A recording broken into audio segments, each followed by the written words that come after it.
दोस्तों leftist economists की एक नई कॉन्स्पिरेसी चल रही है। जी हाँ दोस्तों, भारत तेजी से ग्रो भी कर रहा है, इकोनॉमिक प्रोस्पेरिटी भी बढ़ रही है। दुनिया भर के जो लीडर्स आते हैं वो भारत को रिस्पेक्ट से देखते हैं, क्योंकि भारत एकमात्र ऐसी इकोनॉमी है जो कि बहुत तेजी से ग्रो कर रहा है, वो भी उस वक्त पे जब दुनिया आधा 1% से ग्रो करने के लिए भी संघर्ष कर रही है। अब इसमें भारत को बदनाम कैसे करें? बदनाम तो करना पड़ेगा। अब भारत को बदनाम करने के लिए दोस्तों अगर आप देखें तो इन लेफ्टिस्ट इकोनॉमिस्ट्स ने कहा है कि भारत की जो इकोनॉमी है ना जी, ये तो के शेप्ड इकोनॉमिक रिकवरी कर रही है। अब दोस्तों ये के शेप्ड इकोनॉमिक रिकवरी क्या है, इस पर आज चर्चा करेंगे, क्योंकि निर्मला जी ने साफ साफ कह दिया है कि बिना तथ्य के थ्योरी फेंकना तो कोई आपसे सीखे। अब दोस्तों आप देख सकते हैं, इसको कल का ही न्यूज है जब निर्मला सीतारमन जी ने साफ साफ कहा है, देखिए ये सब आपके जो क्लेम है ना के शेप्ड इकोनॉमिक रिकवरी के शेप्ड इकोनॉमिक ग्रोथ के, ये सब रबिश हैं। और इतना ही नहीं दोस्तों, कुछ दिन पहले एसबीआई की एक स्टडी भी आई है, एसबीआई रिसर्च की, जो इसी पर चर्चा की है, के शेप्ड रिकवरी पर, जिसमें उसने कहा है कि ये दुनिया के जो कुछ लोग हैं जिनको भारत की ग्रोथ पच नहीं रही है, हजम नहीं हो रही है, और वो इस प्रकार की फिजूल की बातें कर रहे हैं। अब दोस्तों ये के शेप्ड इकोनॉमिक ग्रोथ की बात शुरू होती है जब आपको मालूम है रघुराम राजन जी भारत कुछ दिनों के लिए सैर सपाटे में आते हैं। भारत आते हैं, दुनिया के महानतम इकोनॉमिस्ट में से एक माने जाते हैं, है ना। कुछ लोग कहते हैं, सब तो नहीं मानते, खैर बाकी लोग तो जानते हैं क्या एनपीएस वगैरह दुनिया भारत ने देखा है इनके अंदर। जो भी है, जब भारत में सैर सपाटे में आते हैं तो यहीं पर आके वो ये थ्योरी सामने ले आते हैं, देखिए गवर्नमेंट को कुछ करना चाहिए, ये जो के शेप्ड रिकवरी है ना ये सही नहीं हो रहा, भारत में कुछ ब्राइट स्पॉट है लेकिन कुछ बड़े काले काले दाग हैं, और के शेप्ड रिकवरी कुछ वैसा ही दाग है।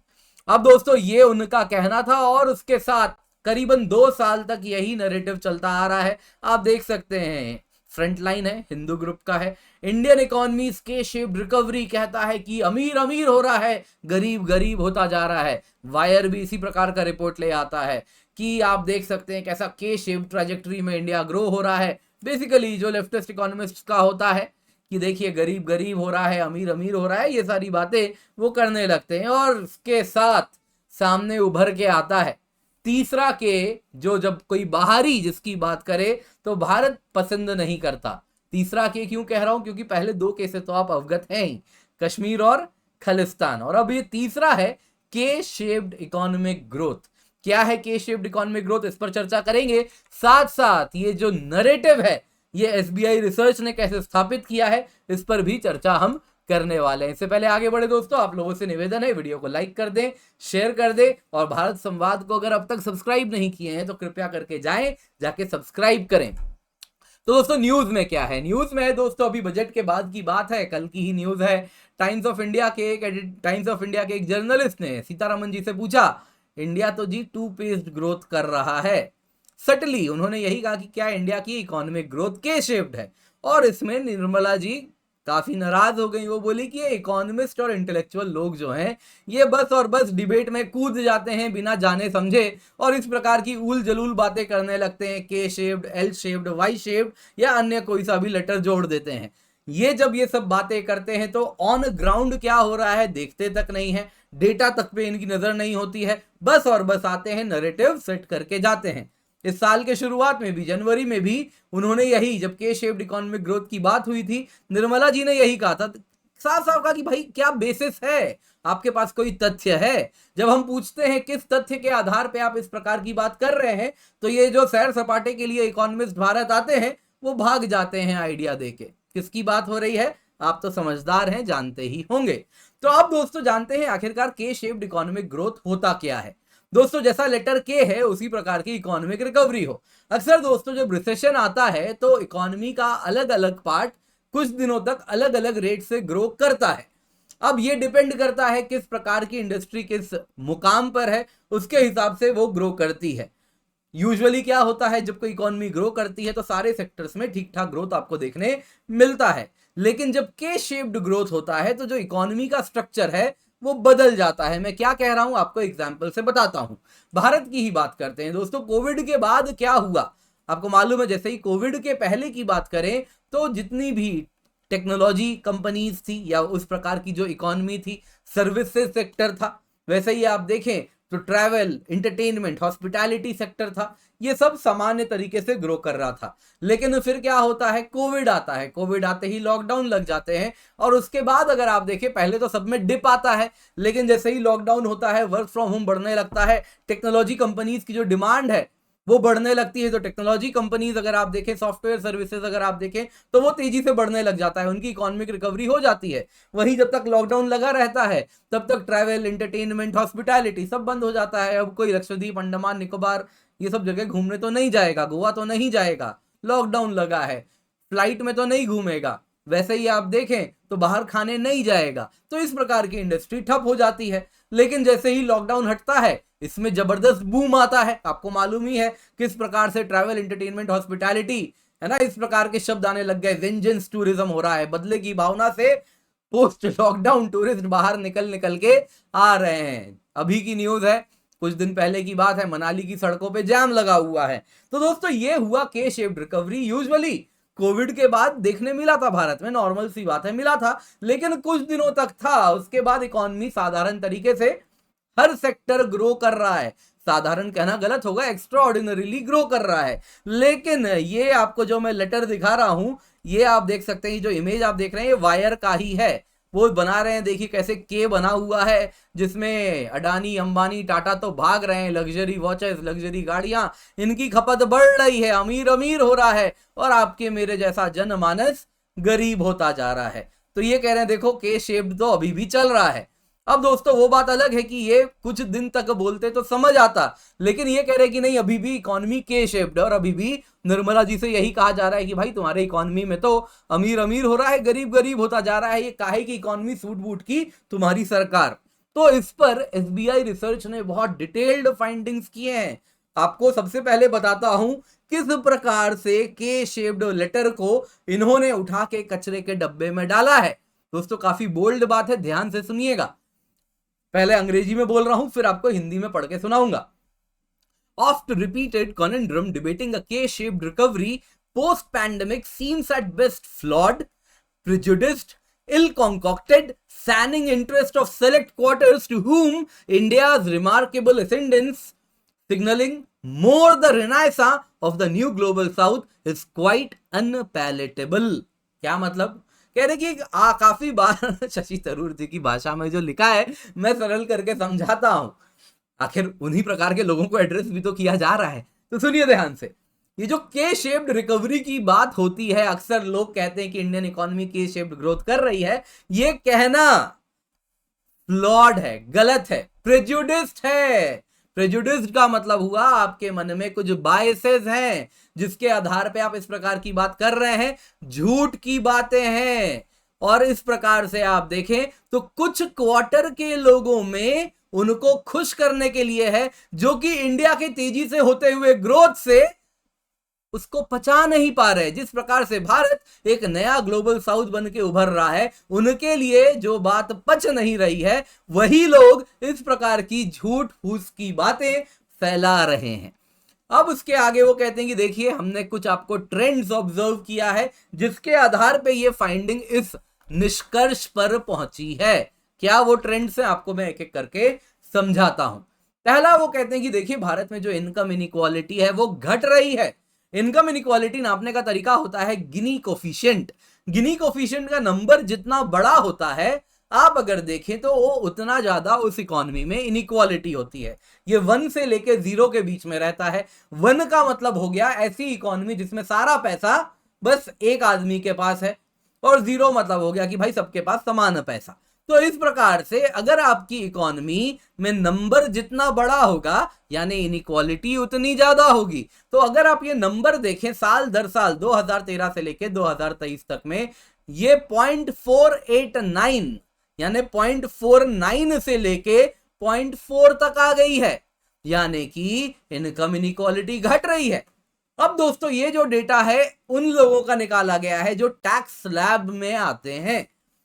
डिक्लाइन हो रहा है उनके इनकम इनइक्वालिटी में इसीलिए क्योंकि जो टैक्स स्लैब के बॉटम में, जो टैक्स स्लैब के बॉटम ऑफ द पिरामिड है, जो जस्ट अभी टैक्स स्लैब में आ रहे हैं, उसमें अगर आप देखें तो लोगों की इंक्रीज हो रही है, नंबर बढ़ रहा है। और इतना ही नहीं, उस बॉटम में भी अगर आप देखें, जो 36% इनकम टैक्स रिटर्न के फाइलर जो कि लोएस्ट स्लैब में थे 2014 में, वो लोएस्ट स्लैब छोड़ चुके हैं। 36% लोग 2014 से 2023 तक में लोएस्ट स्लैब छोड़ के आगे बढ़ चुके हैं, और इससे उनका इनकम भी 21% बढ़ा है पिछले 9 सालों में। अब दोस्तों, कुछ लोग यहां पे कहते हैं इस रिसर्च को कि देखिए, ये तो टैक्सेबल इनकम वाले लोगों की है बात।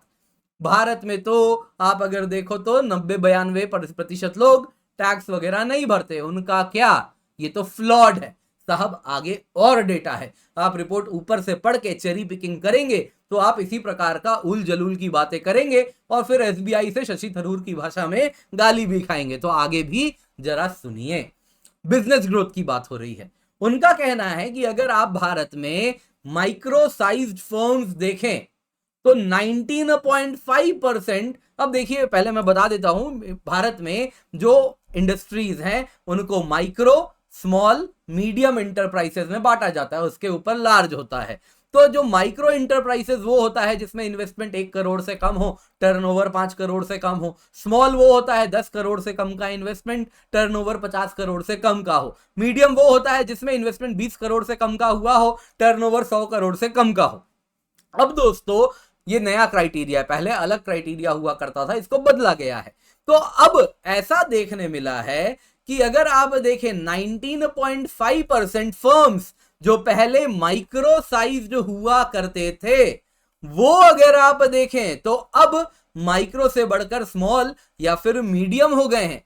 अब आपको उस 19.5% का मैं डेटा देता हूं। 4.8% फर्म्स ऐसे हैं जो माइक्रो से स्मॉल बने हैं, 6% माइक्रो से मीडियम बने हैं, 9% ऑफ फर्म्स माइक्रो फर्म से बढ़ के लार्ज बन गए हैं। नंबर का अंतर देखिए, investment less than 1 crore, turnover less than 5 crore. Medium है less than 20 crore, turnover less than 100 crore. यानी कि बड़ा जंप मारा है किसने, 9% फर्म्स में। यह बताता है कि एमएसएमई यूनिट्स भारत में बढ़ रहे हैं। पीएलआई स्कीम का इसमें बड़ा रोल है। एमएसएमईज दोस्तों छोटी छोटी कंपनीज होती हैं, कॉटेज साइज होती हैं, कुछ थोड़ी बड़ी भी हो सकती हैं, लेकिन दीज आर स्मॉल इंडस्ट्रीज। तो ये भी ग्रो कर रहा है। अब दोस्तों आगे देखते हैं female labour force participation rate की बात। एसबीआई कह रहा है कि जो पीरियोडिक लेबर फोर्स सर्वे से उनके पास डेटा आया है, लेबर फोर्स पार्टिसिपेशन जो फीमेल का है 2017-18 में 23% था, 2022-23 में ये 37% हो गया है। इसमें अगर आप देखें तो एग्रीकल्चर सेक्टर में विमेन तेजी से काम कर रही हैं। 2017-18 में एग्रीकल्चर सेक्टर में 57% काम करने वाले लोग महिलाएं थी। 2022-23 में यह बढ़ के 64% हो चुका है। और इतना ही नहीं, अगर आप देखें तो अब ऐसा देखने मिल रहा है कि मेल्स एग्रीकल्चर नहीं कर रहे, यानी कि घर में फीमेल एग्रीकल्चर में काम कर रही हैं, मेल बाहर जाके काम कर रहे हैं। डबल इनकम फैमिली इस प्रकार से बढ़ रही है। तो कैसे अमीर अमीर गरीब गरीब हो रहा है। अब दोस्तों आते हैं नॉन टैक्स पेयर वाली बात, याद है ना, आप कहेंगे कि आपने बताया नहीं। तो देखिए, ये डेटा नॉन टैक्स पेयर्स को भी कवर कर रहा है और उसमें भी कंजम्पशन बढ़ा है। कंजम्पशन अगर आप देखें, जो टैक्स पेयर है जो कि करीबन 8.5% ऑफ पॉपुलेशन जो फॉर्मल इनकम में है, उसको वो मान के चल रहा है। जो फॉर्मल इनकम में अगर आप देखें तो 11.7 करोड़ टैक्स पेइंग इंडिविजुअल्स हैं। वो अगर आप देखें, उनकी जो फैमिली है वो 2020 में भारत का टोटल कंजम्पशन का 65% कंज्यूम किया करते थे। ये 8.5% लोग 2020 में भारत के टोटल कंजम्पशन का 65% कंज्यूम करते थे। ये 2023 में घट के 60% हो गए। यानी कि non formal source of income, non tax payers, वो जो फैमिली है वो 2020 में भारत का केवल 35% कंजम्पशन करती थी, आज वो बढ़ के 40% हो गई है। 2030 तक इस रेट से बढ़ा तो वो 50% कंज्यूम करेंगे। ये भारत में पहली बार होगा जब नॉन टैक्स पेयर फैमिली, जब भारत में non formal source of income, non formal families 50% of India का कंजम्पशन के लिए जिम्मेदार होंगी। तो ये क्या बता रहा है, अमीर अमीर गरीब गरीब हो रहा है क्या? बिल्कुल भी नहीं। टू व्हीलर सेल्स, अक्सर ये जो लेफ्टिस्ट इकोनॉमिस्ट हैं वो कहते हैं कि अजी टू व्हीलर सेल देखिए क्या हो रहा है, वो बताता है किस प्रकार से रूरल इकोनॉमी में डिस्ट्रेस आ गया है। वो कह रहे हैं ये फूलिश क्लेम है। वो कह रहे हैं हाँ, टू व्हीलर सेल्स अगर आप भारत में देखें गिर रहा है, लेकिन ये तो 2014 से ही गिरता जा रहा है। नीली रेखा देखिए, 170 लाख टू व्हीलर 2014 में बिके, गिरते गिरते ये 140 के आसपास आ गई है। वहीं फोर व्हीलर सेल बढ़ रहा है, वो अगर आप देखें तो 33 से बढ़ के 37 लाख पे आ गया है। ये बता रहा है कि फैमिलीज में टू व्हीलर को लेके सैचुरेशन हो रहा है। जिनके पास अब टू व्हीलर है वो फैमिली अब फोर व्हीलर के तरफ जाना चाह रही है। टू व्हीलर वाली फैमिली अब टू व्हीलर हर जगह पहुंच रहे हैं, इसलिए एक पॉइंट के बाद और टू व्हीलर आपको बढ़ता हुआ नहीं दिख रहा। तो इसलिए अगर आपको टू व्हीलर नहीं बढ़ रहा, इसलिए रूरल डिस्ट्रेस है, ये फूलिश है। रूरल डिस्ट्रेस होता तो ट्रैक्टर सेल इस प्रकार से बढ़ नहीं रहा होता। ट्रैक्टर सेल देखिए आप किस प्रकार से लैक्स में ये डेटा है, 2014 से लगभग आप देखो तो 50% करीबन बढ़ गया है। 2023 आते आते 4.8 लाख से बढ़ के ये 7.5 लाख हो गया है। इसके सिवा वो जोमेटो का भी डेटा दे रहे हैं। जोमेटो किस प्रकार से अगर आप देखें, सिर्फ अर्बन नहीं, नॉन अर्बन रीजन्स में भी जहां जहां जोमेटो है, पेरी अर्बन रीजन्स में, रूरल के पास में, नॉन मेट्रोज में, वहां भी वो डेटा दे रहे हैं कि तेजी से बढ़ा है, जो बता रहा है कि सिर्फ अर्बन इकोनॉमी नहीं बाकी इकोनॉमीज भी बढ़ रही है। तो इसलिए ये कहना कि इंडियन इकोनॉमी के शेप्ड ग्रोथ कर रही है, तो वो कह रहे हैं दिस इज फूलिश। डेटा हमारे सामने है। तो दोस्तों उम्मीद करता हूं आपको ये वीडियो पसंद आई होगी। आप चाहे तो हमें आर्थिक रूप से सपोर्ट कर सकते हैं, ये हमारा QR कोड है, इसको आप स्कैन कर सकते हैं और जैसा भी चाहे अपने अनुसार जो आप चाहें वो सपोर्ट कर सकते हैं। और इसके सिवा अगर आप विदेश में हैं तो आप भारत संवाद को पेपैल के माध्यम से भी सपोर्ट कर सकते हैं, आपको लिंक डिस्क्रिप्शन बॉक्स में मिल जाएगा। और अगर आप सपोर्ट नहीं कर सकते हैं तो हमारे लिए सबसे बड़ा सपोर्ट होगा, आर्थिक से भी बड़ा सपोर्ट है हमारे लिए आपका सब्सक्राइब बटन को दबाना, आपके बेल आइकन को प्रेस करना।